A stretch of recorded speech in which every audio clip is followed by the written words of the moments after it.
हम भारत के लोग भारत को एक संपूर्ण प्रभुत्व संपन्न समाजवादी धर्मनिरपेक्ष लोकतांत्रिक गणराज्य बनाने के लिए तथा उसके समस्त नागरिकों को सामाजिक, आर्थिक और राजनीतिक न्याय, विचार, अभिव्यक्ति, विश्वास, धर्म और उपासना की स्वतंत्रता, प्रतिष्ठा और अवसर की समता प्राप्त करने के लिए तथा उन सब में व्यक्ति की गरिमा और राष्ट्र की एकता और अखंडता सुनिश्चित करने वाली बंधुत्व बढ़ाने के लिए दृढ़ संकल्प होकर अपनी इस संविधान सभा में आज 26 जनवरी 1949 को एतर द्वारा इस संविधान को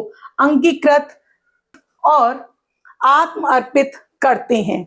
ये है हमारा संविधान का प्रीएम्बल, जिसमें से क्वेश्चन आपके अक्सर पूछे जाते हैं। और ये क्वेश्चन कौन से पूछे जाते हैं, किस तरीके से पूछे जाते हैं, ये भी मैं लेकर आई हूं।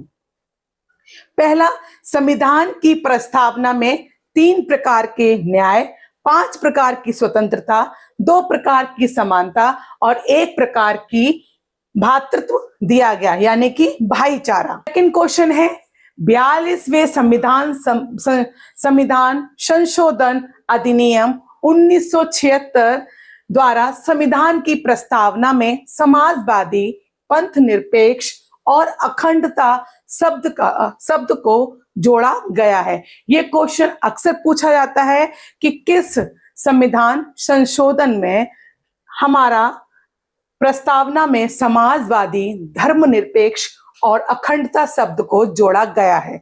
42वें संविधान संशोधन के द्वारा प्रस्तावना को हमारे संप्रभु राजतांत्रिक गणराज्य की जन्म कुंडली किसने कहा है? तो इसको जन्म कुंडली कहने वाले थे के.एम. मुंशी। ये क्वेश्चन पूछा गया है।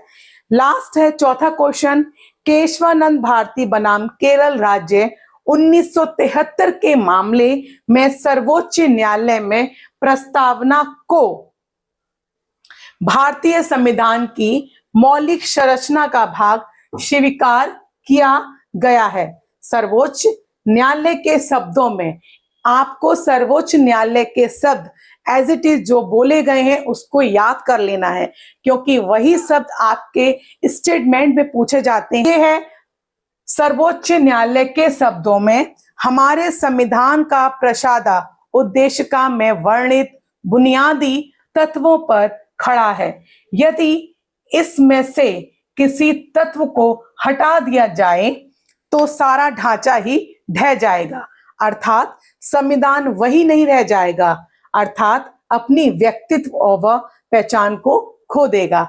तो आज मैं लेकर आई हूं आपके लिए प्रीएम्बल, जिसमें से क्वेश्चन आपके 2 या 4 बनते हैं। तो ये 5 मिनट वाली क्लास आपको 2 नंबर पक्के जरूर करेगी। तो आई होप ये क्लास आपको बहुत अच्छी लगी होगी और thank you for watching my video.